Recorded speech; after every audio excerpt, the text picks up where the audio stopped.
All right. Party people in the place to be, vandals and everybody else out there just chilling in the woods, maybe being chased by trippy firemen. I don't know what your situation might be, but we are back with a brand new episode of How'd We Get Here? And tonight we're talking to a writer that I'm actually very, very fond of, like somebody that's one of my favorite in the up and coming scene. And I'm going to go ahead and let him introduce himself. How are you doing this night, sir? I'm good. My name's David Andry. A lot of people call me DB. I'm a writer from Sacramento, California. Probably best known for Resonant through Vault, and probably Morningstar through Mad Cave. Yeah. And Morningstar, we're going to talk a lot about this book tonight because it's one of my favorites of last year. But for listeners and people out there, the trade just came out last month, so it's Get on it.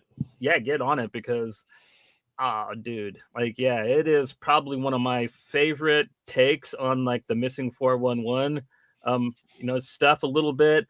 There's a little bit of 2001 Space Odyssey in there, a little bit of Giallo, and it all takes place in the 1950s. So it's its own entity all the way around. You know what I mean? I really, really dug Morningstar. Yeah, we definitely had some Amblin. We wanted to shoot for an Amblin style kind of family horror drama sort of a thing, like when you're a kid watching ET's scary, movies used to be scary for kids. And it kind of, I don't know if we've softened that up or kids are watching more adult stuff or whatever, but it feels like we don't have a lot of shows with kids in peril. I don't think kids actually watch anything. They just listen to YouTube with people screaming. Yeah, they do YouTube with just people screaming. Other people playing video games. That's exactly. That's what the most popular thing is, right? We wanted to have that kind of family kind of feel, but also a creepy weirdness that wasn't fully explained until the very, very end. I'm glad people dug it. It was kind of especially the ending was kind of a big swing. And we were trying to really walk the tightrope of explaining it enough and not explaining it too much, you didn't want to take the magic and mystery away from it, but also didn't want to leave people totally confused. Oh, it's open for interpretation. And I actually have two theories of my own about the ending. You know what I mean? There you go. Yeah. I'm not sure if we could get into it because I'm worried about spoilers because I really want people to read this thing. But it's pretty open and it's pretty, you guys play it pretty tight. You know what I mean? There's a very realistic because she leaves the candle burning, and that's all I'm going to say about one of my theories. And, you know what I mean? As she falls asleep. Yeah. And then the other one is very 2001, man. The way that the visitors kind of, I feel like they took them. You know what I mean? They did. It's not very actually a happy ending where they're completely reunited or anything. It kind of seemed to me like they decided they wanted to keep the family, kind of like the aliens did at the end of 2001 with homeboy. I forget what the character's name was. Dave, right? Yeah. And we, and again, the goal is, my co-writer Tim Daniel and I on that one. We like to work a little bit when we're watching or consuming media, reading stuff like that. We like to have a little bit of ambiguity where you can discuss it with friends and you can try to have your theories. And again, I feel like a lot of media, I saw a thing about Netflix wanted to push their writers to have the actors explain what they're doing on the screen while they're doing it. So people can be looking at their phones while they're watching the show. And it's I get that a lot of people have a 2-screen experience now. And there's shows that I put on where I know I can just listen to it and not watch it. But for the stuff we do, we really want people to engage with it and maybe even go back and read it again, read it a second and third time. I've tried to do that with pretty much everything I've written, give rereadability to it. With Resonant, you can go back and see little kind of breadcrumbs that I left at the beginning for stuff that comes back at the end. And again, we like to have people kind of work a little bit for what get that really good meat out of the story. Another thing I really kind of find interesting about your writing is how much you kind of like to use handy capable people and you really bring them out. You don't you make them really badass, like Maddie in Resonant, and then Charlie in Morningstar too. Morningstar, I mean, yeah. You really kind of play to the strengths. Beck in Resonant, she had, one leg, and it was really important for me to have a good positive representation, but also not skew to the side where your disability is now a superpower. Sometimes they'll buy it back with like, oh, you had your wheelchair, so you were able to spin and block bullets, or some kind of crazy thing happens, and you see it all the time. It's like, oh my God. And her disability was just part of her. It was just, and it informed the way she saw the world to me, and made it so I wanted her, to the reader, to seem like there's no hardship she can't overcome, and there's no challenge that she'll shy away from. And that was kind of her whole personality core, was that she would persevere, and she would keep on moving forward no matter what. And at the same time, it makes it more relatable, right? Because like you said, they don't have a superpower that's related to it or something. So it's more relatable to someone that actually has the same disability, or, right. So they relate a lot more to that character. It makes it, And the cool thing is you start the story out with her just becoming, being badass. You know what I mean? It's like in the first half of the first issue where she like legit has to go find dad. You know what I mean? And she buckles it down and just does it. And then like the rest of the story, you see her with her bow and arrow and all the just all the neat stuff that happens, man. I really, really loved Resonant when it came out. I remember when Wassel sent it to me because I actually really wanted to read Sabella's book. Oh, because that came out around the same time. Yeah. So he sent me like 4 issues, you know what I mean? And like I saw Resonant, and I actually read it first because I really liked the locust looking thing on the cover, and I was just like, I read it, and it was my favorite thing that I read. It blew the Sabella book out of the water. You know what I mean? I'm not saying anything bad about Test. It was its own thing, but like, man, that was such an interesting book with some great art. I love Hickman. I love Rye Hickman. I'm such a huge fan. I want to work with them. I actually had met them several times at conventions in the Bay Area, and I'm like, I keep trying to find a way to work together. It just hasn't lined up yet. But yeah, that was what I like about something like that is that's something I couldn't write, and I always appreciate something I can't write. And I actually gravitate to that a lot more, as like kind of the weirder, stranger takes, or the more personal takes on stuff that like I wouldn't be able to do that. And so that's a cool trick for me to like to look at that and try to learn how to look behind their curtain and say, how did they do this? This is crazy. It's just not how my brain works.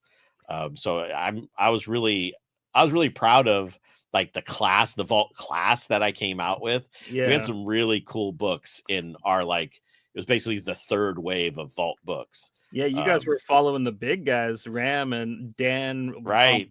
Waters and all them. Yeah. So right. I was like, all right, let's go.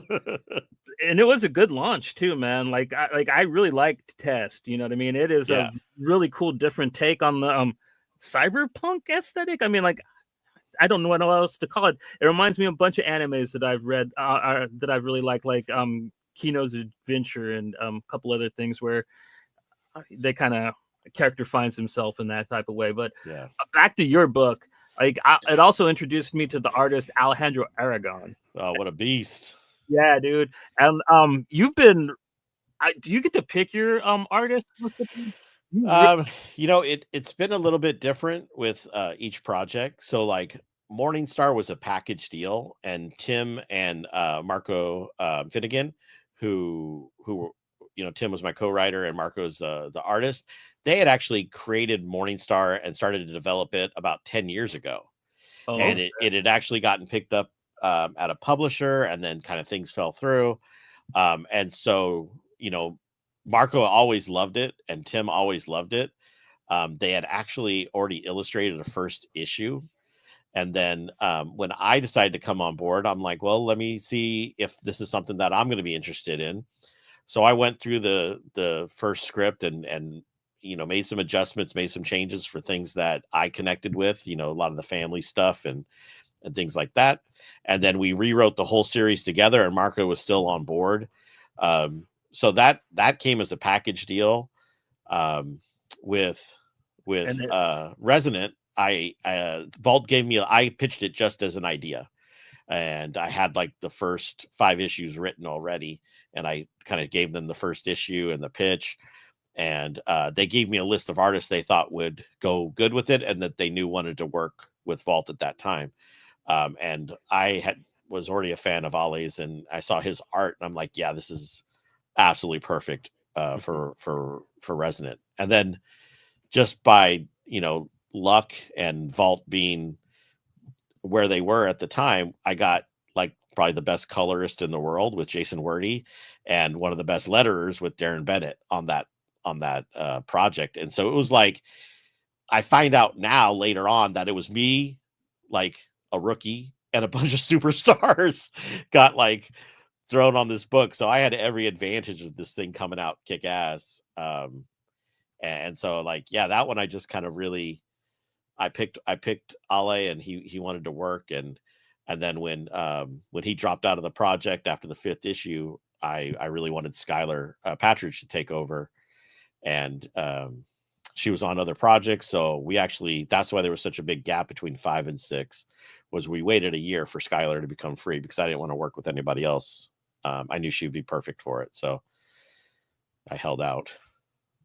Yeah, and it has such a great look. I think that was half the reason. Oh, it's a hell of a well-written book, you know what I mean? But all around, but I look for art first, man. As a writer, I want to be entertained visually. I mean, it is a visual medium, and definitely the writing is a core of it. But without, and it doesn't, not always, I don't say good art, but art that serves the story, art that's good storytelling. And Ollie's art, and then Skylar's afterwards, had such energy and kineticness and movement, and it was man, it just came out like perfectly. And they're both really good at making creepy bugs, man, which is important for that book, because like you really kind of subverted survival horror, tropes, you know what I mean? It's similar to a zombie story, but like you did your completely own thing with it, and with the bugs, you know what I mean? And I think that like that, and the kind of surrealism that was thrown in with the coloring in that book, just like it just made it so gorgeous. Like once again, it kind of had like almost a giallo, or almost like the movie Mandy type coloring, you know what I mean? And parts of it. Yeah, I definitely think Wordie should have won an Eisner for that book. I mean, it was just like, and for Morningstar. Oh my god! And for Morningstar, I mean, the stuff he's doing in Morningstar is crazy. I talk about this a lot because the book takes place in the 50s, and so he's matching the coloring of the style of the 50s, and you can see like on some of these pages that you're flashing up on the screen, you can see that the color doesn't always match up 100% with the character. And that's on purpose. He made it look like they were missing the page on the printing press. There's finger smudges on the edges of some of the pages. So he went in and put in finger smudges. I mean, there's people that color, and then there's color artists that enhance the story, and Jason definitely enhanced this story. It made it feel of a place and of a time that we had no idea we were going to get. I mean, I knew I was going to get good colors with Jason because I've worked with him in the past, but the way that he added such a storytelling layer on top of Morningstar was just incredible. Like it's one of those things where I think he does too good of a job that like people don't notice it because it's so good. It kind of weaves in so naturally with the story that it doesn't stand out. I don't know if that's making sense. It's kind of like, he makes it look too simple. It looks too perfect for that book, so people don't notice it as much. Yeah. But yeah, I'm a huge Jason Wordie fan. Something you touched on earlier about like the family dynamics and like how characters interact, and on Resonant, there's a few occasions when I was reading, I was like, it's just great, like the brother-sister relationship, and then when his wife is introduced, and then they're fighting, and he's in the floor in the hole. He's like, no, I think I'll just stay down here in the hole. Yeah. I couldn't help it but start laughing. I was like, yeah, that was my one joke. That was my one joke in the whole book, man. And it landed. It landed. I loved it. I laughed, man. I was like, yeah, I feel you, buddy. and you know, I pulled a lot of inspiration from watching videos of like refugee families. There was this video going along of refugees, and there was clowns that would come through these long human trains of misery, you know, and the clowns are entertaining the kids, and the kids are laughing and running around and playing soccer, and kids are going to be kids, you know, kind of no matter where they are. So I wanted to show the difference between Paxton, the dad, having lived in the quote unquote normal world and having that world ripped away, and then the kids being born and grown up in this world, and it's just not as scary. They don't know what it used to look like. They don't know what life was outside of this.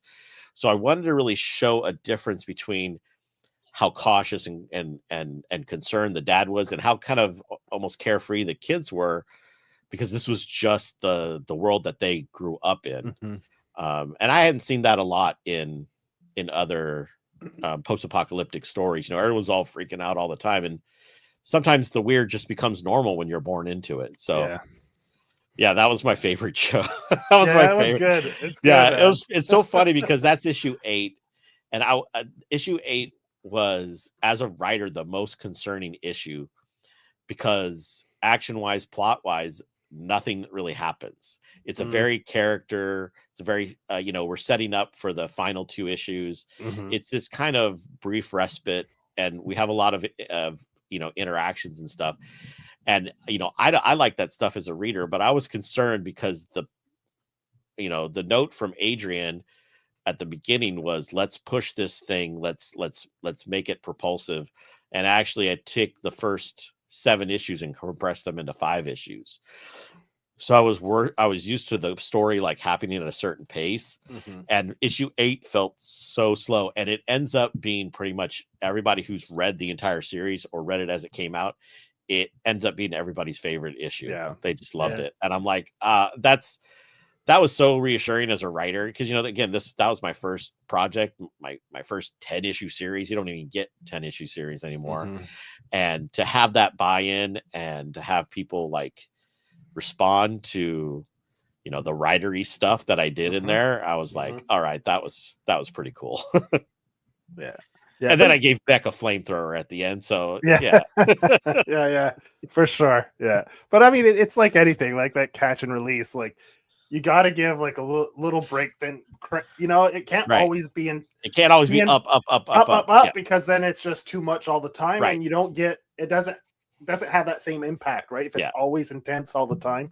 So it was great. You gotta make sure you guys got to care about the character and invest in these characters, develop them, and show their relationship. And again, how their relationship from the beginning to then had changed through through both of their experiences, through Beck's experience and through Ty's experiences, and so that was a good experience. Yeah, I just had to tell you I love that part, because well, I appreciate it didn't go unnoticed. I loved it. Yeah, that was one of the when Skylar drew that and it got lettered and everything. That was one of when I'm doing like the pages, as I'm reviewing the pages, I'm like, I'm gonna screenshot that one and pull that one out for later, because that's my jam right there. Yeah.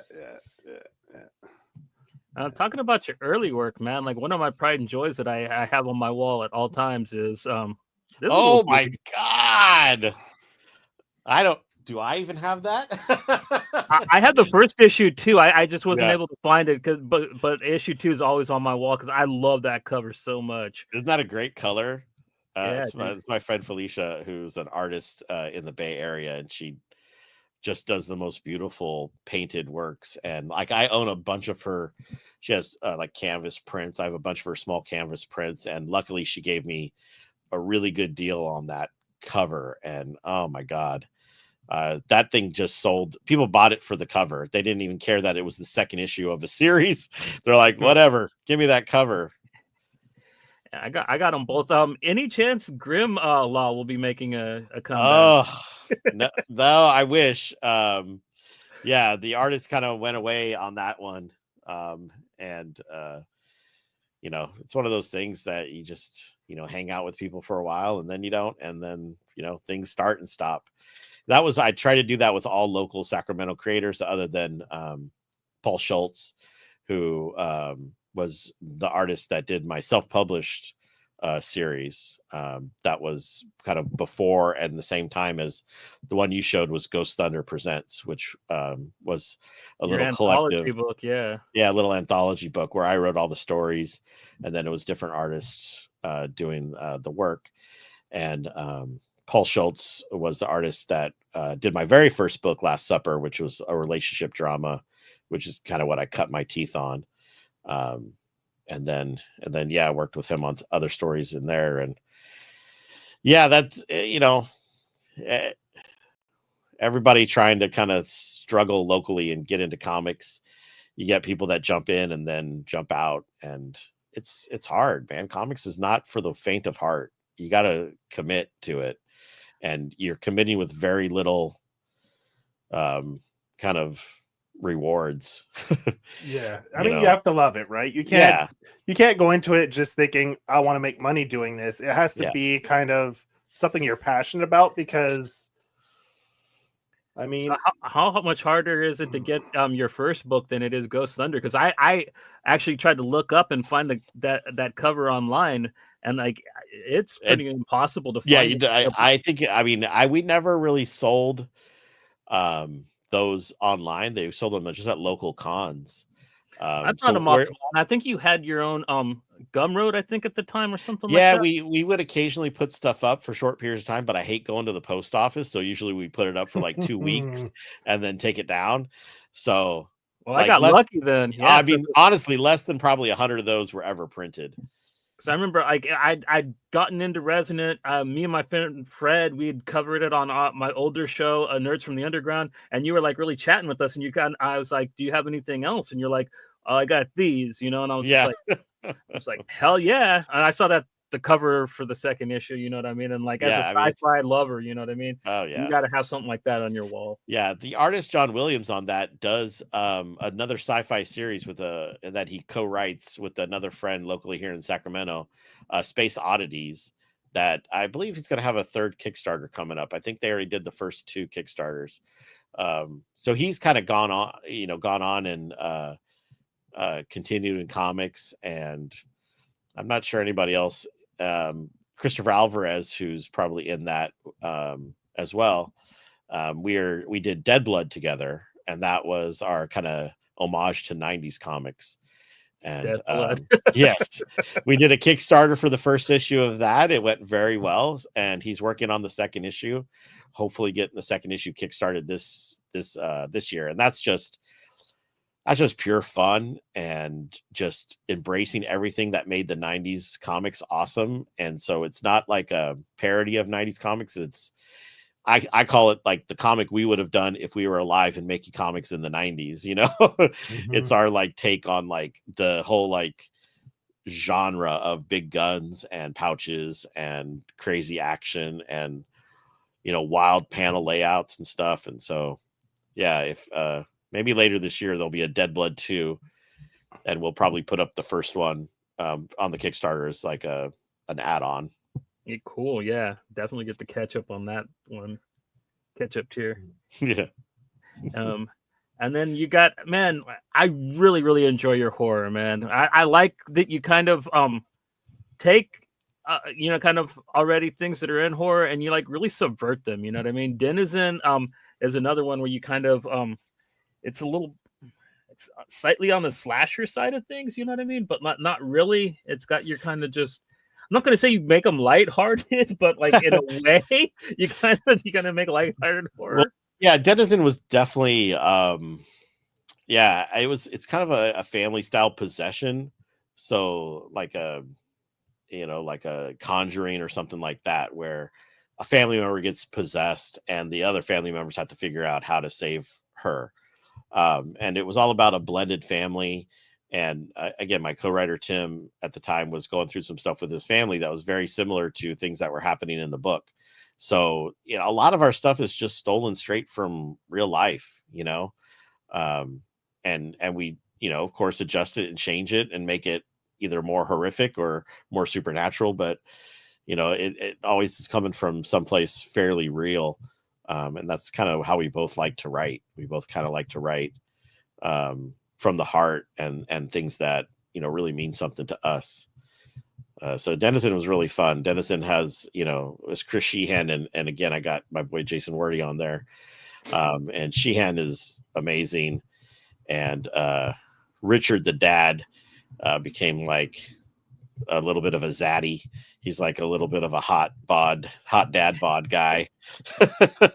But he's what I say about Richard. If you read that, Richard's the most me of any character that I'll probably ever write. He's got like my sense of humor, and like in my like wanting to be positive about life when everything's going to shit. So Richard was a really fun character to write in there. Yeah. It's a trip, man. Like I actually ended up catching this one later. I didn't know that, wasn't aware of it when it came out. I kind of found out about it around the time you asked to come on the show. And like, I really, really like Denizen.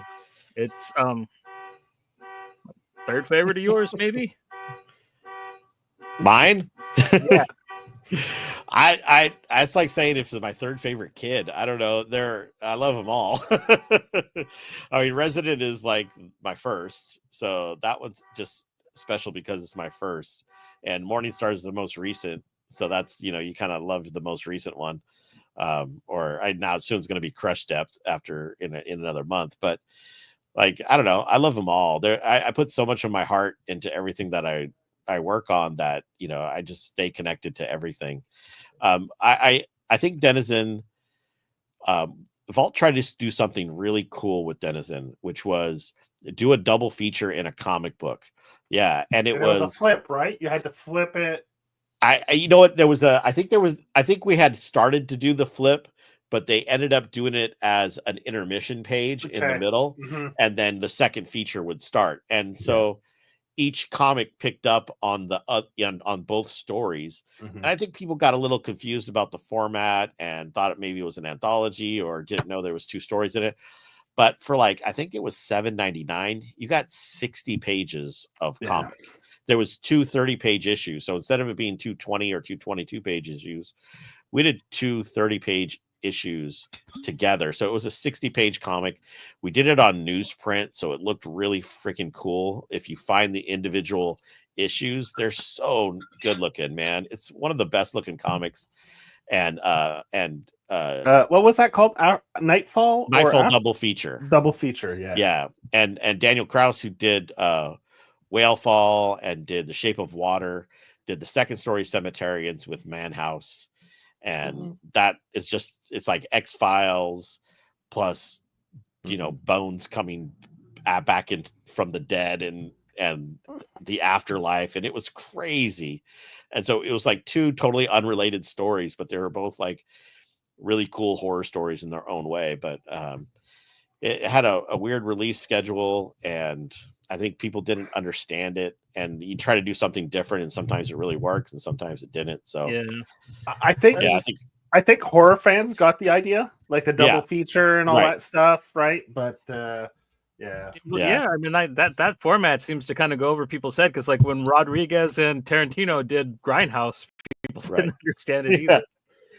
Two different movies. And I think because the books were so big, and we were trying to do this, it was around COVID time and stuff, and there was delays and stuff, so the release schedule got a little wonky, and I think that hurts a book in general too, is when the first one has been off the shelves for a while, and then the second one comes out and people don't really know what it is. So everyone says, oh, do something new and different in comics, and then you do something new and different, and nobody shows up. Yeah, We're telling you to do it, right? Yeah, it's like me. It's like me with the distillery books. I'm like, why are these books so big? I need regular sized comics. They don't fit in my box. I'm part of the problem. I'm a grumpy old man when it comes to the comic shop as well. So they're magazine format? Yeah, they're like magazine size. I don't have like bags and boards. I know they exist, but I haven't bought them yet. And, yeah. So Yeah, you do something different, and sometimes it helps, and sometimes it hurts. And I think the story really stands the test of time. I think it's a really good story. It's really personal, and yeah, I'm really proud of Denizen. I think it's great. Oh yeah, I mean, like I'd honestly put like all of your horror stuff up as some of the best stuff coming out right now. Like you're right there with Doug Wagner in my book. You know what I mean? You guys are completely different style of Yeah. horror guys, but with the quality, like you're on the same. Which is crazy because I never considered myself a horror fan at all or a horror writer. I had people had to tell me Resonant was horror. I'm like, it is. I just think of it as post-apocalyptic. And my wife is saying, you have somebody ripping their own face off here. You got this guy, like this giant dude with a mask on, you know, with a giant axe stalking the woods. I'm like, it's about as horror as it gets. I'm like, I guess. Well, I see where you're coming from, though. It has touches of horror, but you know, it's not just that. Yeah. Right. When I look at post-apocalyptic as its own genre, you know. Yeah. But I mean, you have a nice little blend there because, you know, he goes onto that island where there's that community. So you kind of have a bit of a culty kind of thing going on. Right. Then you go back and then there's like the hillbillies in the woods.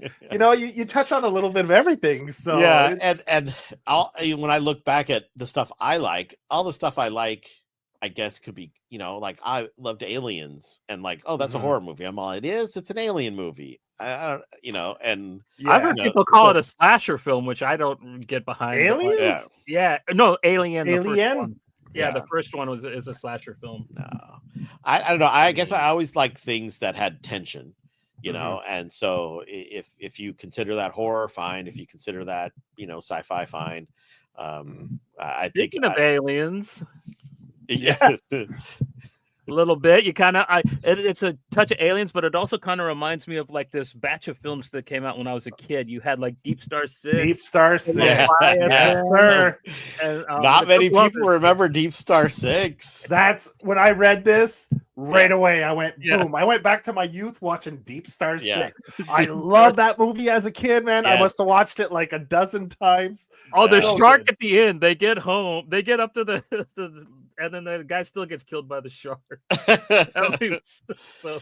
And like Abyss, like the Abyss and stuff. And you know, we take in Crush Depth, we take, instead of a spaceship, you know, in outer space, you have a submarine under the water.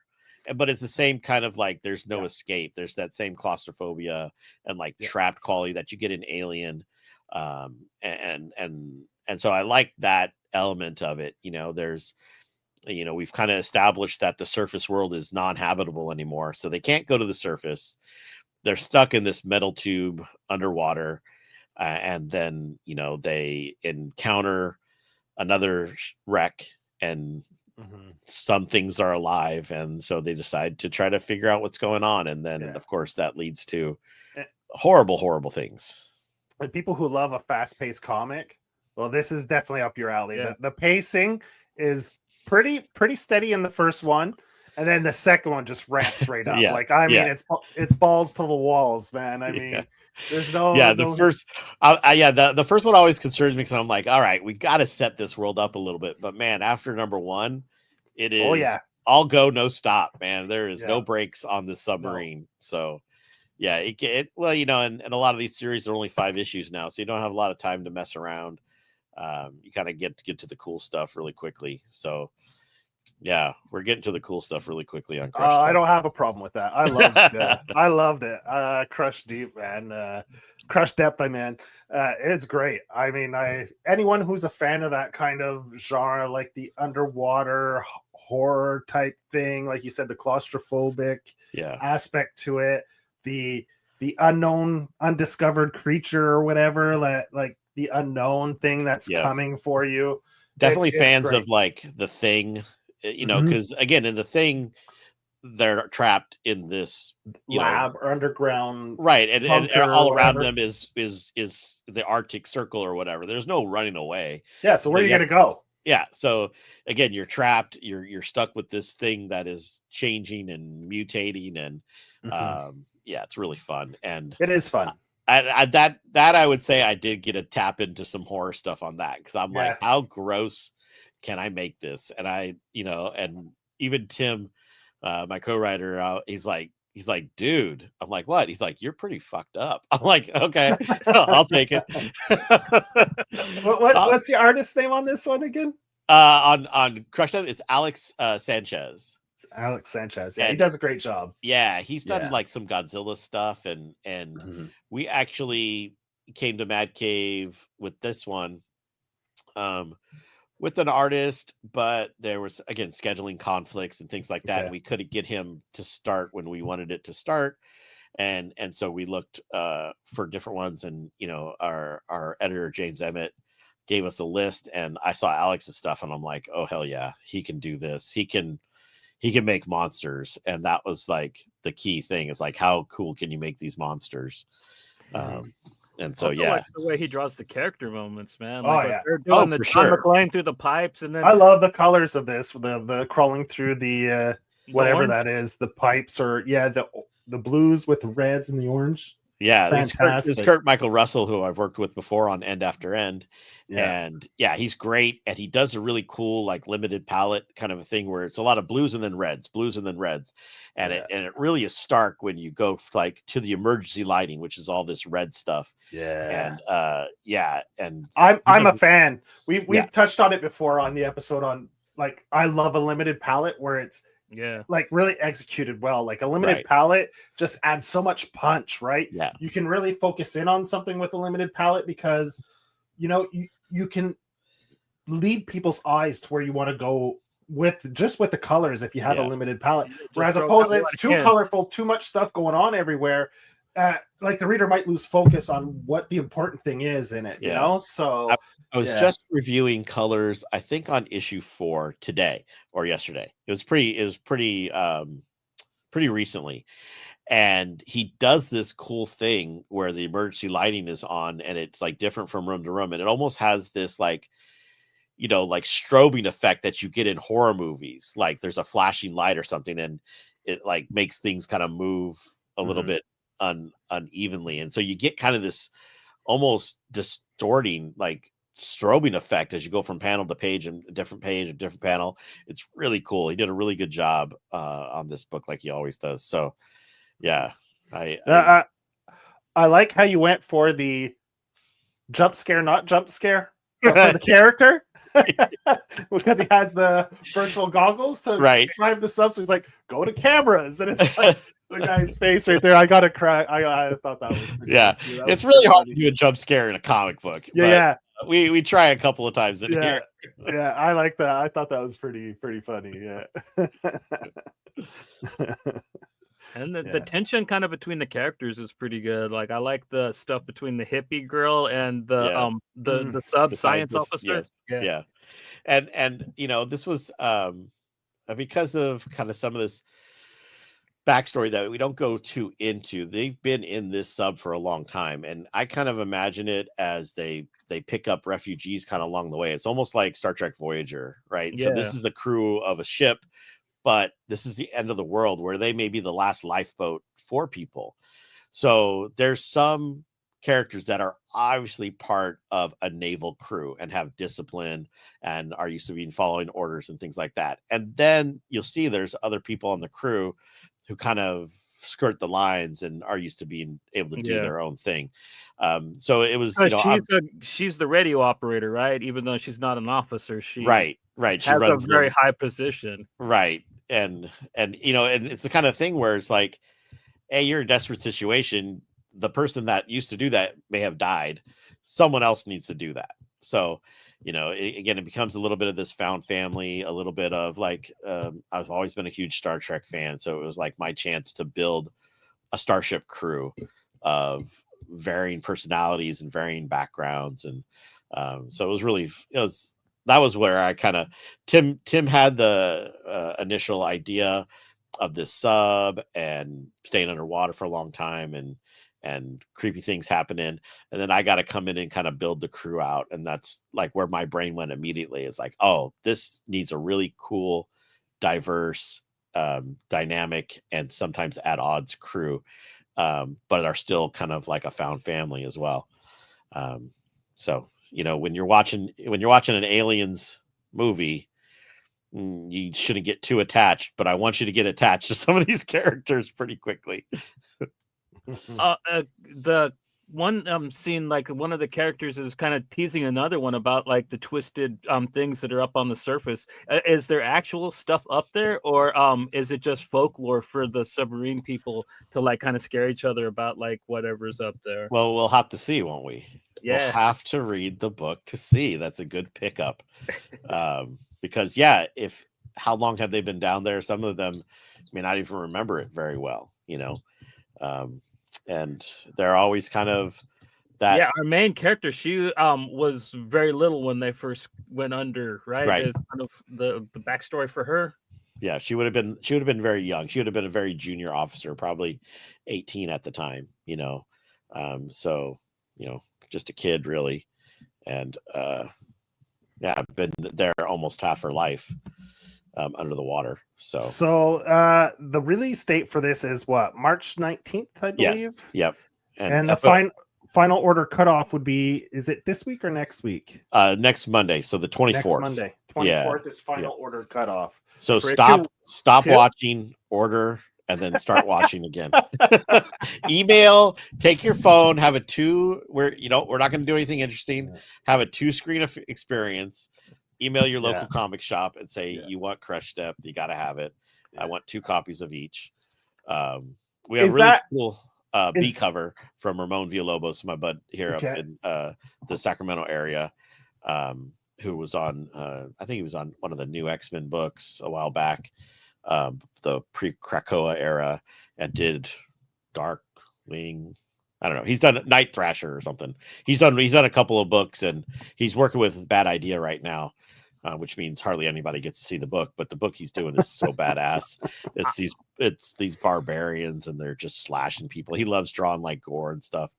There's an A and B cover, both orderable. So it's not a ratio variant or anything like that. You can just buy it. Buy and that's for the first issue or the second issue? That's first issue.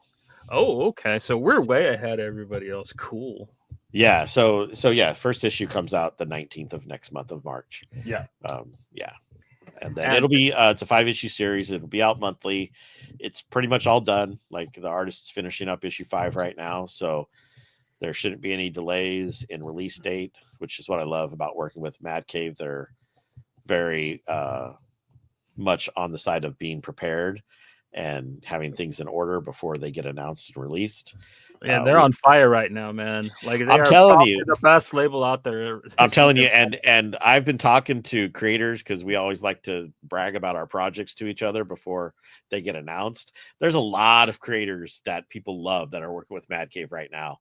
That stuff has not been announced yet, and they're going to be the next 3 to 4 years. They are just going to be banging out hits. And anybody that gives work out to my boy Jordan Thomas, man, I'm cool with, man. So yeah, and hopefully I'll be able to get some more stuff with them. I got another book coming out with them that's probably going to get announced May or something like that. And that one's going to be pure sci-fi, no horror, just sci-fi and jokes. Lots of jokes. All right. I like your humor. So I mean, I'm looking forward finally, to that. I've like almost every pitch I've ever done, other than the ones that have been picked up, I always have some element of horror in it. I mean, some element of comedy in it. So it's like, man, people don't even know how funny I am yet. So we're gonna try to slip a little bit into this sci-fi. Nice. It happens to the best of y'all, man. Our buddy John Lee says the same thing, man. He wants to be a writer. Hilarious. And he's writing just horrible things. Yeah, he really wants to write something else, man. But like, yeah, he can't get a break outside of horror. I mean, and again, it's not bad to be known for something, but it's also, a little discouraging. Like when you want to try to. It's nice that people come to you for the stuff that you've done before, and the fact that you can maybe hit at that target pretty well. That's cool to be known for that stuff. I mean, I ain't gonna complain at all. But I would love to do other genres, other you tried. I mean, End After End, that was Fantasy, right? Right. Yeah, it's fantasy war story. Still no comedy. Well, I don't know. I think Grink was pretty funny in there. We had some moments. It was funny, like Saga's funny. You know what I mean? Yes. Like, Yeah, little quips here and there. One of my, at the very first issue, the story of End After End, for those who haven't read it, which is most of you, because I saw the numbers. The main character, Walt, is just a normal dude. He gets dropped into this fantasy realm that's in the middle of a giant, millennia old war between good and evil, the old, chestnut. And he's dropped into this world and handed a sword and shield that said bad guys are that way. And so we follow him as he tries to survive, and he doesn't have any special skills. He never has that training montage by the fire where he's suddenly the best swordsman in the realm. He doesn't have any magic powers or anything like that. He's just a dude with a sweater vest trying to survive. And in the first issue, he's just being kind of washed up with this battle, and he's just trying to stay alive. And he has a mentor who's this little flying gnome dude called Grink, and he's like stab him. He's like, no. He's too scared to do anything. And then he finally pokes the bad guy one time gently, and Grink says something like, is that it? He's like, I've never stabbed anybody before. And Grink says, you still haven't. And that was my favorite joke from the first issue. So read End After End. The second trade comes out in March, pretty much the same time as Crush Step. So you can get two of my books probably in the same week. So volume 1 of End After End is available now. Volume 2, because it was a 10-issue series, comes out middle towards the end of March. It's available for pre-order. Cool. So you're on a bit of a streak right now yourself, huh? It doesn't feel like it on this end. Everything is like slow and a struggle, but it seems like it, overall. I think it's, well, I mean, it's good to have a couple of books out. I mean, like, don't try to call and bun it, but like, I'm right. I mean, I don't have a book at every publisher every month. But 3 or 4 books the last couple of years is not bad. And did a little creep show, snuck a little Image credit in there, got a Skybound credit, which was pretty awesome for me. Got 2 more things, that one more Mad Cave book, and then another book from a publisher that I haven't worked with before, and then just started working on a graphic novel that is already greenlit and everything. And then that is it. I have Tim and I, because we're just going to co-write till one of us dies. We're prepping about 6 new pitches, so hopefully we can get some stuff for 2026 and 27 and 28, and have 1 or 2 books out every year for the next 10 years, and then maybe people will know who I am. Well, you're starting to get a body of work now for people to go back and dig into. I mean, yeah, when we sit here and talk about it all at once, it seems like a lot, but I mean, we're going back to 2019, I think, when Resonant came out, right? Well, you got to think these aren't just 5-issue series and they're done. Right. Like Resonant had what was it? 8, Resonant 10, had 10. And after had 10. Really, so, Denizen was almost like 8, I think, when we talk about the page count, because it was 30, so that's 120 pages. So those are a lot of issues. I mean, yeah. So, and we did this through the pandemic, right? I started with Resonant before the pandemic, and Resonant had a year-long gap in the middle of it. So it's been fits and starts, but I'm not complaining about my career so far, for sure, but I always want more. There's so many stories I want to tell, and so many things that I want to work on. Just keep putting stuff out as much as possible, as long as people keep buying it and liking it. Can you tell us anything about this upcoming sci-fi book you got? Like maybe just what kind of sci-fi? Is it a space opera or cyberpunk? It is a space opera, so we call it Star Wars on Earth. Okay. So it's a space opera on Earth. Okay. It's really fun. If you follow me on social medias, you may have seen I have been posting every once in a while something from a particular artist, Chris Evanhuse, who did Monstro Mechanica, did G.I. Joe, did Winona Earp, who's just absolute gem of a guy to work with, just an absolute pleasure. And like I'm loving, I was in love with his art from the first moment I saw it. He's got a very unique style, very clean, cartoony a little bit. It's literally my favorite art that I ever saw in a comic, and now I get to do a comic with him.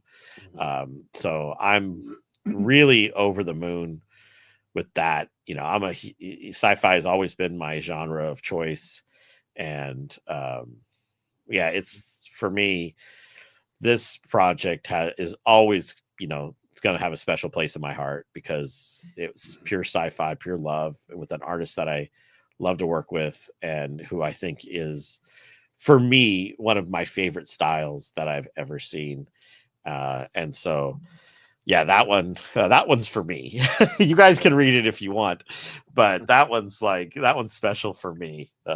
Definitely will. Like, just like you, I'm really into sci-fi. Actually, like all the old pulp aesthetics are kind of like my favorite types of comics. I like crime drama, I like sci-fi, I like some horror. You know what I mean? Yeah, this is kind of like it has a little bit of like a classic, maybe pulpy sci-fi vibe. You know, we have this melodramatic villain. You know, it's you know, the guy with the big headdress fighting Flash Gordon almost. You know, we kind of went over the top with some of the stuff. It's just so fun. You know, it's just this book is pure joy. It's so great to work on. You know, some of the stuff we have to go to a pretty dark place. You know, I can't read the final issue of End After End without crying, and I cry every single time. And I also wrote it, and I cried when I wrote it. And same with Denizen. There's parts of Denizen that hit me emotionally every single time. And sometimes you really have to, you know, tear your guts out and throw it at the computer to get stuff that you want on the page. But with this one, we really got to just kind of lean into a lot of the fun stuff. We do have, of course, because it's us, some political statements, some statements about life in general in there. You know, what sci-fi story doesn't have that sort of thing? But yeah, this is a lot of fun, a lot of good quippy banter like you hit in a good sci-fi. Yeah. You mentioned you had a graphic novel greenlit. How is that working on, like, now you're going to get to work on an entire story that's released in one shot as opposed to monthly releases? How have you enjoyed the process so far of that? It's been very, very, very different for me specifically because I typically don't outline, and it's usually, you know, me and Tim's idea. This is actually someone else's idea that we're doing as a work for hire. Okay. So I did my first outline. Everybody would be so proud of me.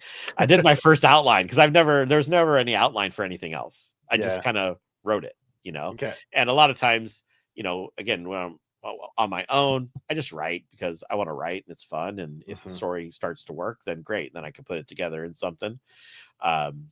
With Tim, a lot of times he is more of a planner and an outliner. So sometimes he'll give me an outline that we'll kind of mess around with and work with, or sometimes we'll just develop the story together by talking, and then I'll just start writing.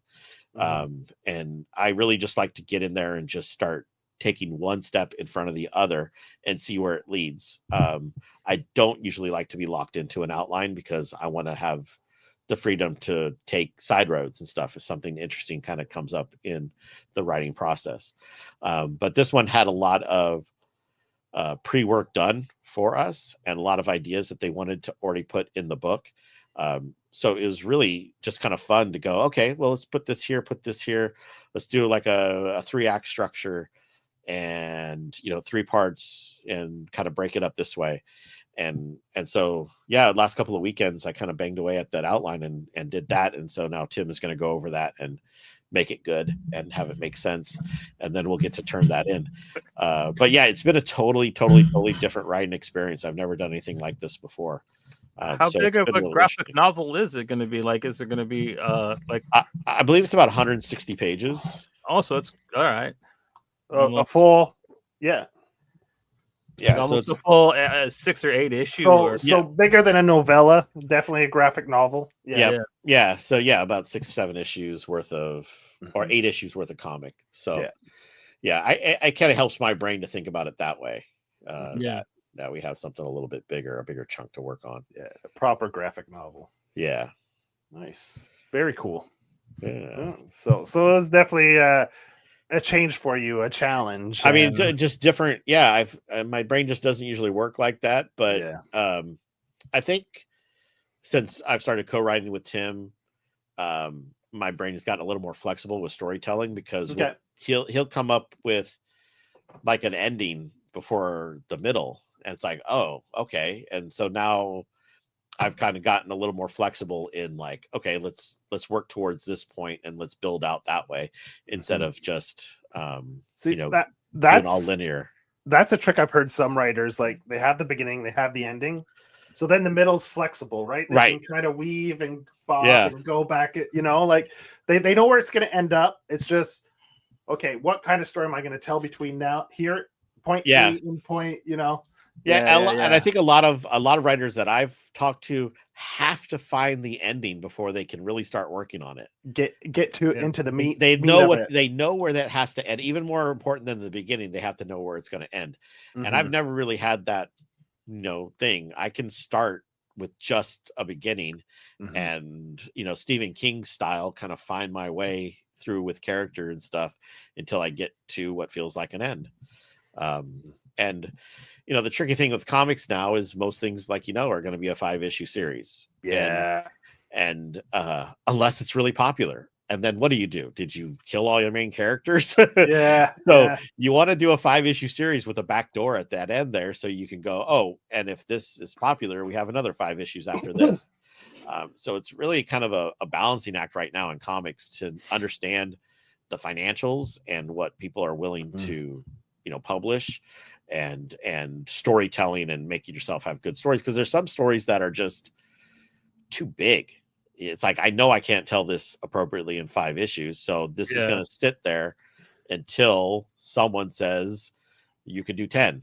Let's do it.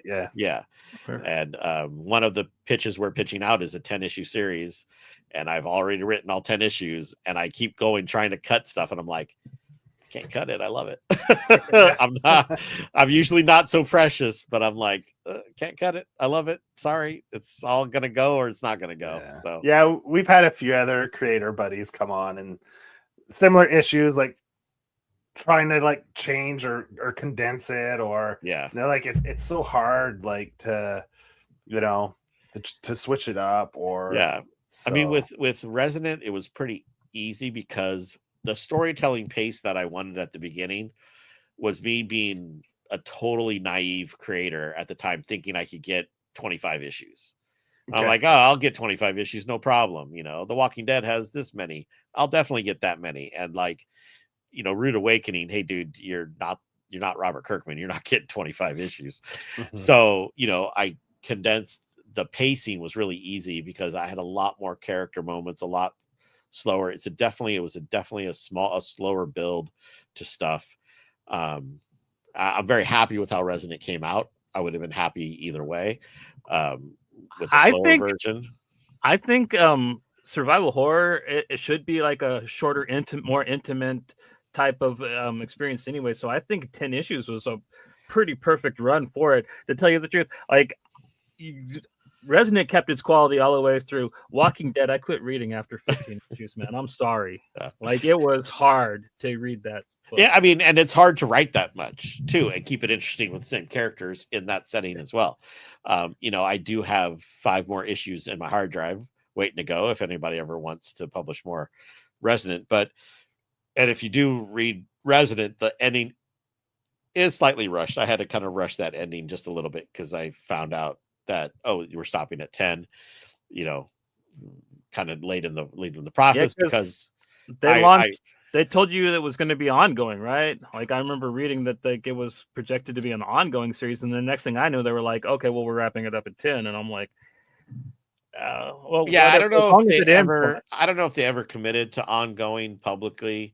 You know, I didn't get a firm end at the beginning, so I just kept writing with the hopes that it would go on. But you know, sales are sales, and so you have to make financial decisions in comics as well. I think is Wasted Space their only book that has gone on as long as I mean, Wasted Space went forever. Yeah, Wasted Space went. They've had a couple of series. Money I think Shot ran 4 or 5 books. Money Shot is still going too. Oh, is it? Okay. Yeah, and so that one's probably going to be up there in numbers. I think even like Secret Service might have got 15 issues. There's some of their stuff, you know, has gone 3 or 4, and some of their stuff has gone. Barbaric is on quite a run.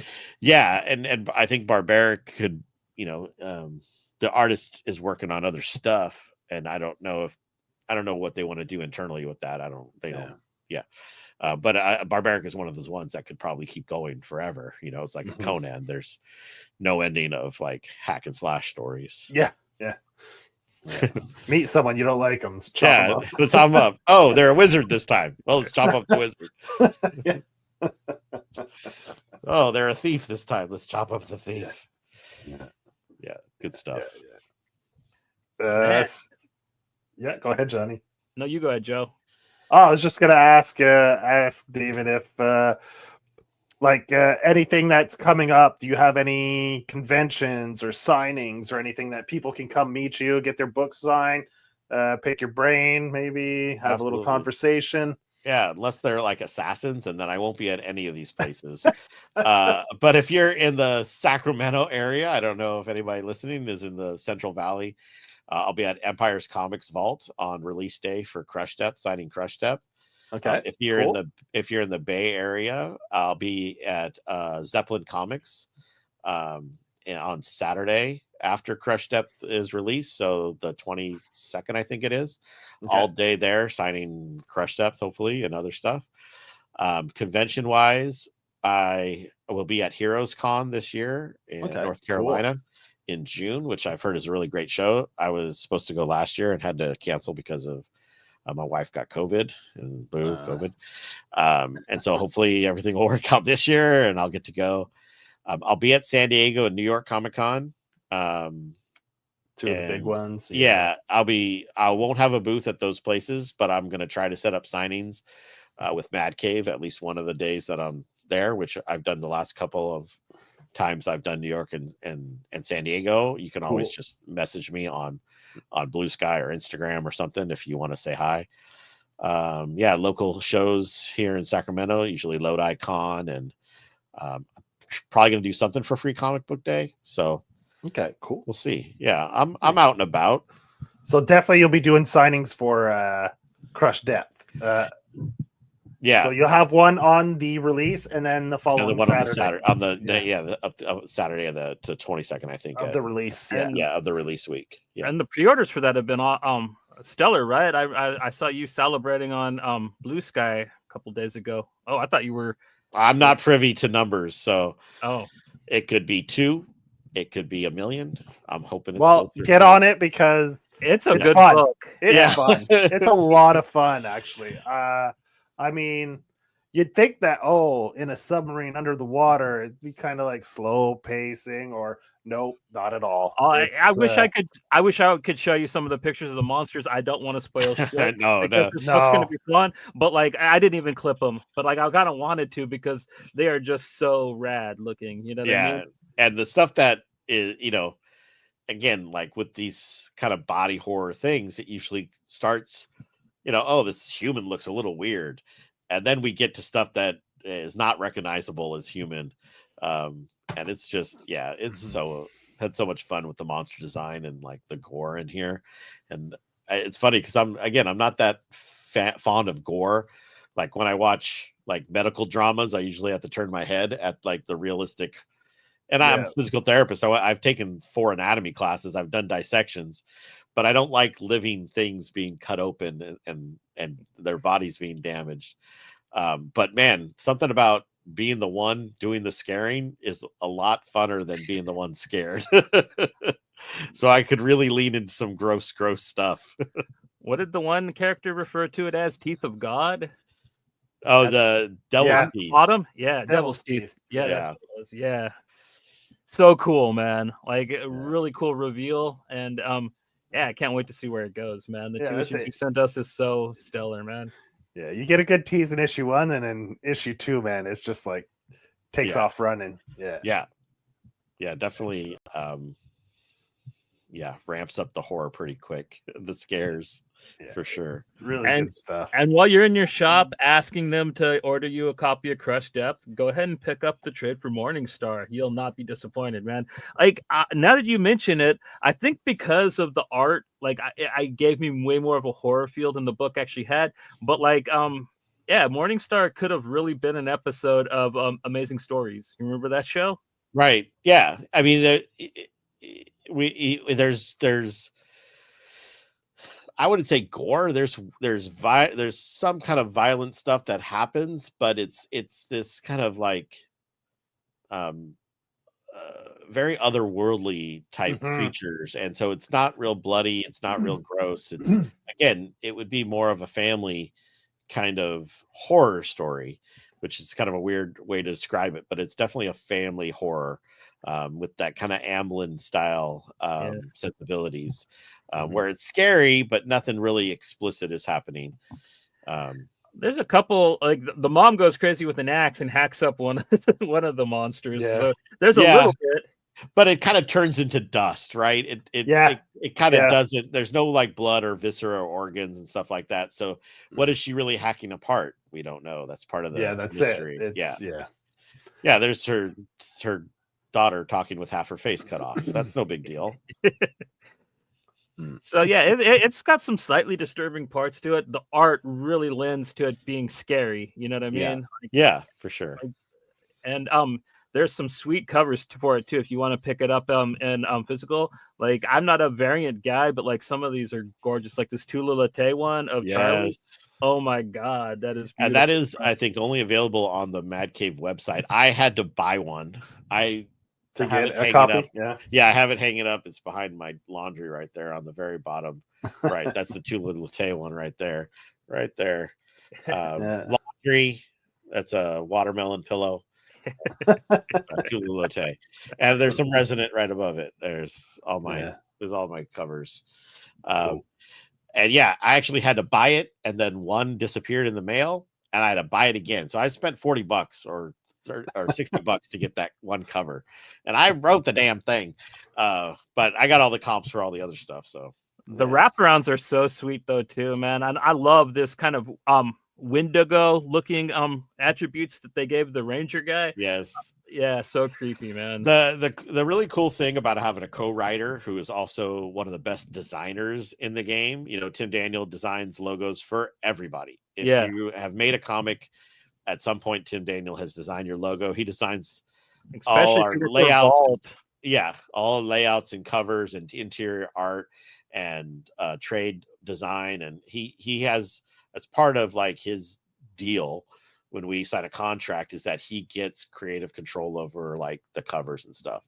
So all the logos are Tim's logos. The awesome Crush Depth logo, which you'll notice gets a little squishier on the end, and it has little broken pits. Yeah, I mean, come on, man. And like he'll kind of make suggestions to the artist of what the cover should look like, and so it's great as someone like me who doesn't have a lot of visual skills, to just say, Tim will tell you what the cover should look like, and don't ask me when he says it's good. It's good. I don't need to take a look at that. But yeah, and boy, were they good. Like, I love that book, man. I'm just saying. Like, I mean, there's definitely. I mean, I sometimes wait for trades, but there's something definitely cool about getting the individual issues when we do stuff like this, when we make really cool covers and spend a lot of attention to detail on our books. I think the issues have different paper than the trade too, right? Yeah. I think, and me and Joe are finicky about our paper. We like newsprint. We like matte.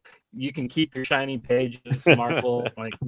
We want to feel the comic books on our fingers, man. Yeah, if you ever hunt down those Nightfall double feature single issues, man, the paper in there, it's like a newsprint, but not so porous.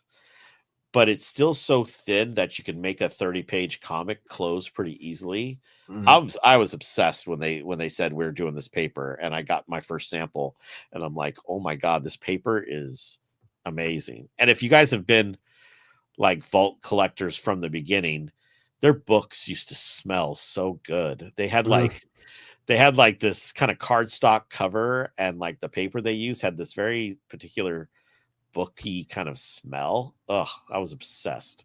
I'm like, I kind this of is miss awesome. that. Yeah. There's been a couple labels like that had distinctive smells to their books. Like I don't know if you ever read any Avatar Press, but they had this really kind of inky, like really overly inky smell to their books, Yeah. and like they were almost grotesque. But like when you're sitting there reading books like Crossed by Garth Ennis, you know what I mean? Like you want a nice stinky book to go with it to help gross you out. Yeah. Hey, we've descended into comic book smell talk now. Yeah. Love it. But I mean, like you don't get that too much anymore, man. Like I haven't really picked up a book that had like a weird smell to it in a while. I'm like, what happened to that, or was that just a weird thing that happened with that particular label?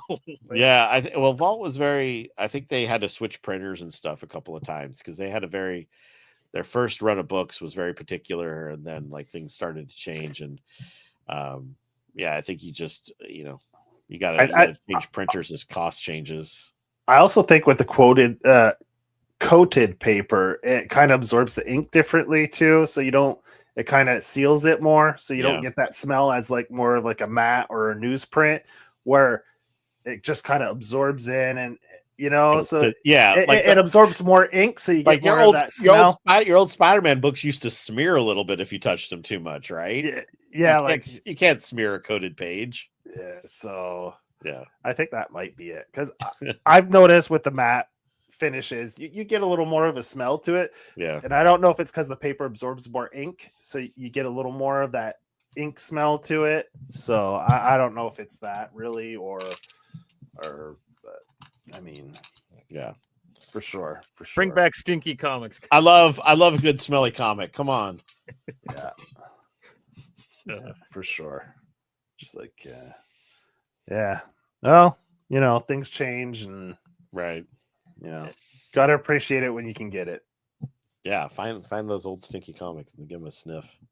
Yeah, go to Comic Cavalcade, man. If you've never checked out Avatar Press, I highly recommend it. They are the label that never told Garth Ennis no. So if you like Garth Ennis and you wanted to see him go way past anything he did at Vertigo, definitely check out Avatar Press. Nice.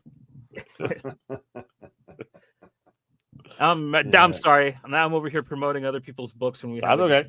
Yeah. All good. Still feel like a schmo. But yeah, dude, we're really happy to have had you on, DB. Like I said, like I discovered you at pretty much kind of at your beginning ish, right. You know what I mean? With Resonant #1, went back, got Ghost Thunder. No one has ever pulled out Ghost Thunder Presents on a podcast. I've been interviewed, dozens of times. Nobody's ever pulled that one out.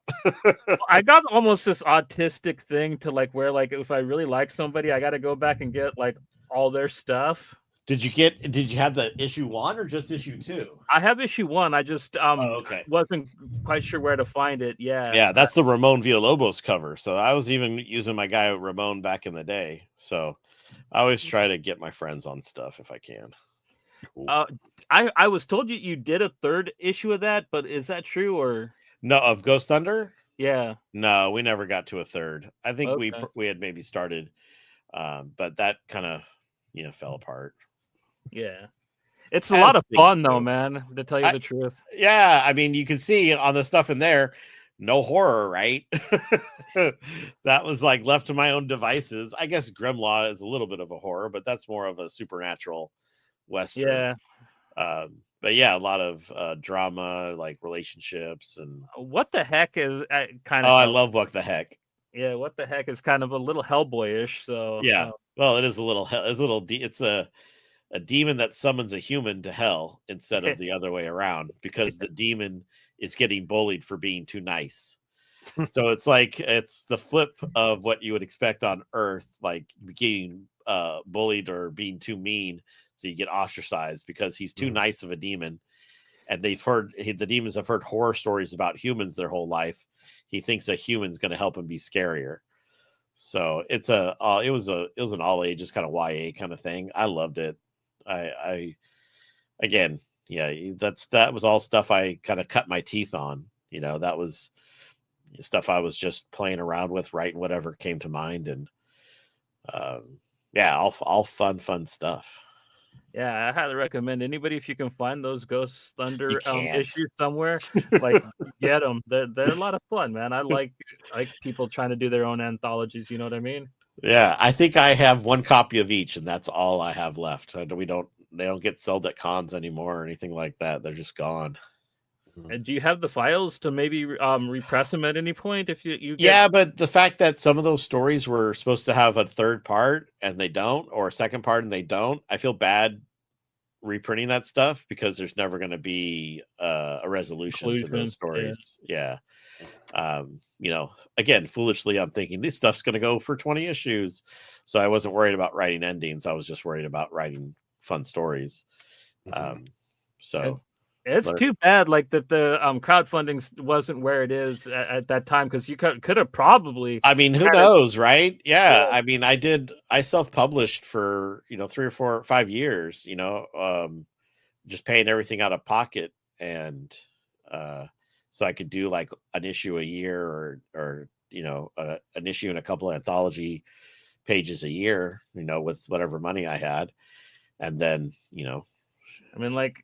Yeah, I mean, like I've gotten quite a few anthologies off of Kickstarter, and I'd say yours are up there with like the really cool ones that Matt Amons puts out. You know what I mean, like the Dagger and those. Yeah, I don't know if you're familiar with those at all? I've seen them. I think I have one that I haven't read that's in my to be read pile, which is gigantic. Especially like trades and graphic novels keep pushed to the back as the monthlies come out, because I still read too many monthlies. So I have stuff from 2 WonderCons ago that I'm like, oh, it's still in my to be read pile. So I think I have everybody's stuff.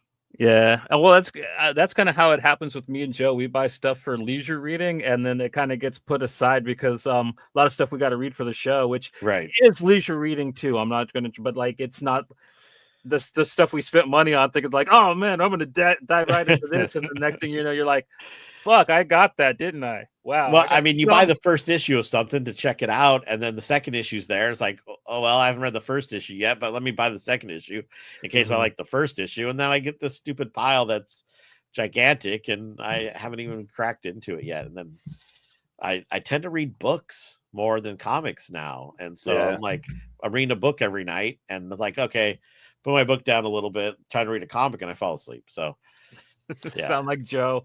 I'm old.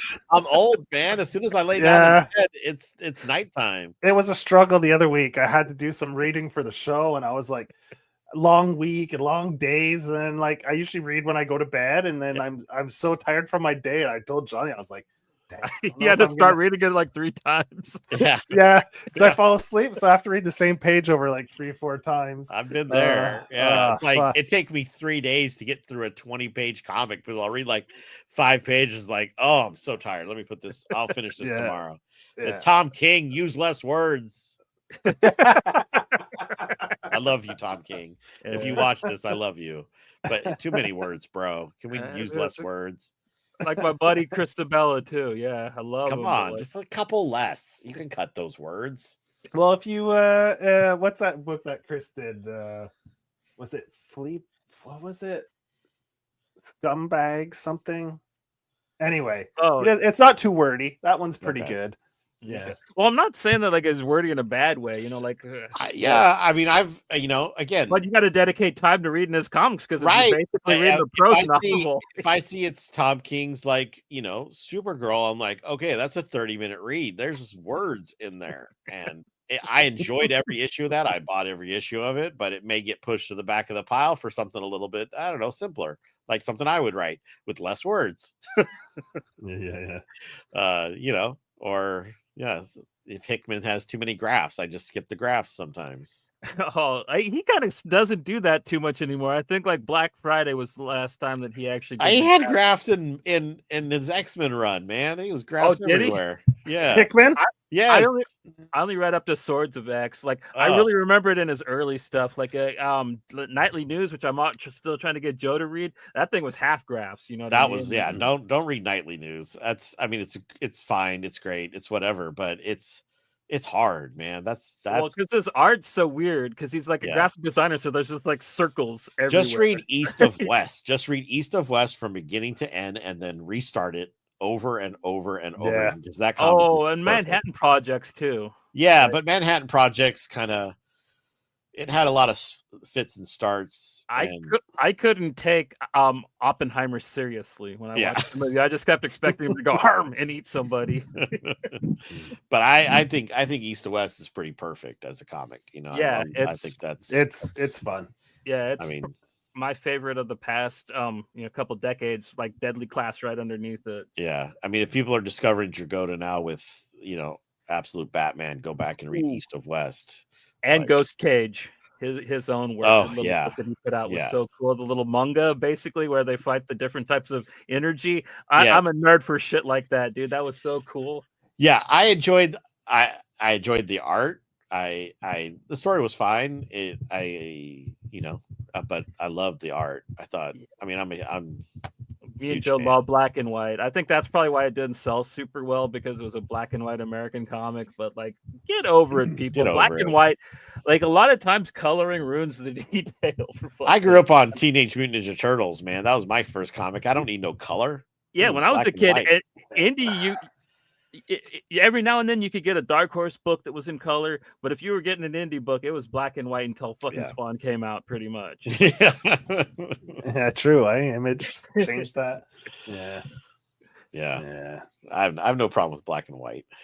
But I mean, you look at certain artists and you're like Kyle Holtz likes to put his black and white and then his colored, right? Yeah. And I'm like, look at that fucking black and white. Like, just do a black and white book, dude.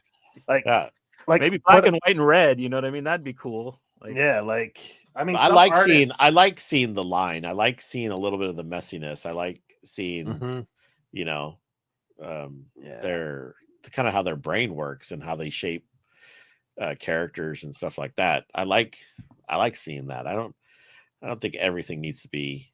But I mean, coloring's kind of like lettering, right?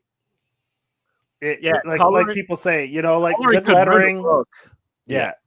Same thing with bad lettering can like make it fucking torturous to read a book, Right. Like you're like, and then again, I saw the black and white of Resonant, and then I saw the colors of Resonant, and that was 100% improvement. The lines are great. But those, like Jason Wordie on colors, he created skyscapes. He created forests. Yeah. If you look at where the lines are and where the color is, a lot of in the color, there's no lines, which means he created that shape or that thing with color, and the first time I saw colored pages for Resonant, I cried because it was so beautiful, and I couldn't believe how good I was going to look for this book when I did nothing to earn that. That was all just Ale and Jason just making a work of freaking art that I got to take credit for. And man, it was just and then Morning Star's colors and like, you get those special colorists who get it, who understand the story and not just the piece of art that they're looking at, but the story that's happening in those pages and enhance the story. And when that happens, it's pretty special. But like one of my favorites is Matt Hollinsworth. For I sure. love him. And that Daredevil Gold he did. The colors on Daredevil Gold, or is it yellow? Daredevil yellow. Yeah. Fuck. So Tim Sale? Yeah. The Jeff Loeb and Tim Sale book. Yeah. Well, like you kind of touched on, like he was going for the aesthetic of like the 1950s, and even though they didn't color Mhm. comics back then, like the use of bendy dots, and I love when somebody really understands Yep. how to use bendy dots, Yeah. and Yep. Wordy definitely does because Mhm. like his use of Yeah, them. look at all these textures and stuff that you guys are pulling up on the screen here. It's Yep. crazy. He did Yep. all that stuff. Well, when I was a Yeah. kid, that's how like flesh tone, like you almost had like Right. a Yep. red checker on Yep. their face. You know what I Yeah. mean? Mhm. When I was a kid, I didn't understand why they colored comics like that, but now I miss it. You know what I mean? I kind of don't like everything so. Yeah.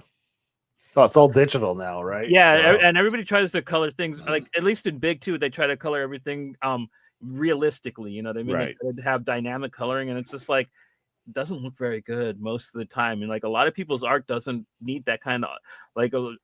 In my opinion, I like a couple of our friends that just do flats. You know what I mean, and have that as the Mhm. color of their book. And I think that that's a way cleaner look than like a lot of the more dynamic coloring that a lot of bigger labels try to use. It depends on the book, the story. Right. You know, like certain styles fit better It for, it definitely should. It definitely should. When you have that mismatch, it's a little jarring to try to read that Mhm. book, right? When you have that bad lettering or that lettering that doesn't match the style of the book and it just looks like it's pasted on the top, Mhm. or the colors that are, either too bright or too muted or too saturated or whatever for that style of story is very distracting. And you shouldn't be distracted. It should just all be enhancing. Yeah, yeah, for sure. Yeah. But I mean, comics. Comics, man. Gotta love it, man. Black, white, color. I mean, a good comic is a good comic. Well-made Yeah. comic, nothing better. That's Nothing true. better. It's the, like, I don't know, it's such a great art form where you combine so many different people working together and so many different skill sets, and it's picture and word. It's where we started. You would draw the shape of a buffalo on a cave and say, "This is what I saw today." It's picture and word all together there. So Yeah. it's us Well, at our primal levels. Well, it's also like the perfect medium in my opinion because there's as long as you draw your comic sequentially like the same, you can make it so like nobody can say like that looks fake like in a film. You know what I mean? Right. There's no possibility of that. You know what I mean? Anything is possible in a comic as long as you can put it on the paper, and that's why I think that it's the most powerful and the most entertaining of our at least of our lifetime, art form that we have. Well, I mean, if you think about it, if you read a book, you read each word and then you turn the page, right? If you watch a movie, it's coming at you at a certain speed. With comics, it can be whatever experience you want to have with that page. If you want to sit and stare at that page for 15 minutes, you can. If you want to read all the words first and then go back and look, or if you want to look at all the pictures first and then read the words, or you want to ignore the words and just see what it looks like on I mean, you have, the reader has so much control over that experience. Yeah. And you're physically turning pages. You're physically part of the story, because the speed at which you turn the pages is the speed that stuff comes at you. Yeah. And you can look back, you can flip back and forth and say, "Oh, I didn't notice that. Let me look back. Oh, let me read this part again. That Like was really cool." After the turn page, going back and Oh, yeah, but one of my favorite things as a little kid, even to now, when you're reading, you get that turn to a double splash. Oh, hell yeah. Oh, I love it. I still love it to this day. That turn page to a double splash. Fuck. I try to put them in almost every script if I can, because it's such a Yeah. cool. You guys, the little slideshow keeps going to the scene of Beck on Resonant having her flamethrower, Yeah. which I didn't figure that out until issue 8. I'm like, can I get her a flamethrower? Because I had the bear spray that I had like. So, that was one of the books where I started putting little seeds in the back, little things that are like, okay, maybe this will sprout later. So I knew I had bear spray. I knew I had a shotgun. I knew I had traps and certain things for our final battle. And I'm like, oh, can I get this? There's her with her beautiful, that's my favorite image ever. Thanks, Skylar. Of her with their flamethrower. And I'm like, well, she made the bear spray and people are assuming it probably made it with water. but I looked up, can you make bear spray with alcohol? And they're like, yeah, sometimes that's a better carrier. I'm like, hell yeah, I got a flamethrower. Yeah. Awesome. That's fun. Comics are fun, man. For sure. buddy. So everybody, man, like go to your comic book shop, tell them you want to get Crush Depth. If they don't have Morningstar at the shop, man, have them order it for you. Like you're gonna have a good time. And like if you haven't read any of DB's vault stuff, definitely get on all that too. Like we said, he has done a fantasy book, and like he is doing a space opera in the near future, so he is going to be branching out, even though he is one of the more talented people in the horror space, in my opinion, right now. Man, definitely, if you haven't checked DB's work out, please get on it, because And you said volume 2 of And After End yeah, is And After dropping in the in coming 2 months as months? well. it's like, I think it's the same day as, it'd probably be the same week as Crush Depth. I think Crush it's Depth, March 19th or something like that. It's coming So out in like a month. yeah. So that's orderable online from online retailers. If you don't go to a comic shop, you can get it. You can pre-order it on the big evil Amazon or on bookshop.org, or from wherever you get your books. I think you can buy your vault books off the vault site too, Yeah, right? you can get them off the vault site. And if you like variants, I think some of the Morningstar variants are still up On the Mad Cave site. Yep. Yeah. And you can order straight from Mad Cave the books too. You can order the individual issues from Mad Cave if you don't want to go to a comic shop. Or Midtown Comics. Midtown Comics is a good place to order comics from because they're big. And if you buy one of my Crush Steps on Midtown, they'll order 2 more for the shop. Awesome. That's the trick, as you know, as a comic creator. Is like you tell all your friends who don't buy comics, buy them from Midtown, because every 1 comic equals 3 comics. There you go. Yeah. Awesome. And yeah, like are these still available? The Why the Last Man Resonant I mean, cover? I have some. If you find me at a convention, I may have some with me. I don't know where else you would get those from, but that was such a clever gimmick when they pulled that. They were doing the homage, and they did a lot of. They had the Saga one for yeah. She destroys. She said Yeah. destroy. Yeah, and it kind of got overdone now, but when they started doing it, they were kind of the first to really do that in such a cool way that they kind of matched it to, because they talked to me too about, hey, we're thinking of these couple of series that have like post-apocalyptic kind of feels, and we want to do an homage cover, and they can do Why Last Man or something. And I'm like, oh, definitely Why the Last Man. That, Brian K. Vaughan, that's my dude right there. So anything that homages one of his books would be awesome. yeah, and the first cover perfectly almost, except for there's a dog instead of a monkey. Yes. Yeah. My dog. But yeah, I don't really have anything else. Joe, do you got any last stuff to say? No, man, just DB, you want to plug your socials at all, or yeah, you can find me on Blue Sky at DB Andry, at DB Andry on Instagram. I'm pretty much done with Twitter, guys, so don't find me on there. Please don't find me on Facebook, because I try to use that as little as possible. But I'm pretty active on Blue Sky. My DMs are open, so if you ever have any questions, shoot me a DM, whatever, or an Instagram, shoot me a DM. Yeah, find always me. been one of the nicer creators to talk to too, ever since I met you. So, I mean, this is my advice I give to other people trying to get into the industry. Work hard, don't be a jerk. Be nice, treat everybody nicely. You don't know. You want to make true connections. You don't want to just try to. There's people that try to, get to know you because they want something out of you. Be an honest, kind, generous person with your time. Me and Tim Daniel are writing together, but we've known each other for like 11 years, and we only started writing together a couple of years ago. We were friends first through Skybound when I was volunteering at the Skybound booth and he worked for Skybound. I know editors at various companies because I was a nice person and I got to know them. A little kindness goes a long way. Not many people are talented enough to be a dick and get away with it. Yeah. There's a lot of other people you can work with. So, be humble, be kind.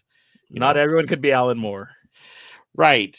And even Alan Moore probably is a pretty nice guy to some people. He Yeah. seems like a very kindly wizard. So he may be grumpy, but he'll still steer you in the right direction of the quest. All right. Yeah. We don't really have anything planned for this week, but we got a couple things in mind. We got the our review for Kings of Nowhere, which we'll probably be doing on Thursday. That's probably more than likely what we're going to finish the week off with. So if you guys are interested in that, we'll be seeing you guys on Thursday. Thank you very much, DB. And thank you guys. Appreciate it. Yeah, man. Order Crush Depth. And I hope everybody tries to stay warm because it's really cold where me and Joe are. Not quite sure if it's cold where DB's at. But it's pleasant all the time. Yeah. California. Yeah. Stay warm if you can. I think it was mid-50s today and sunny. Nice. Yeah. All right. Lucky. You.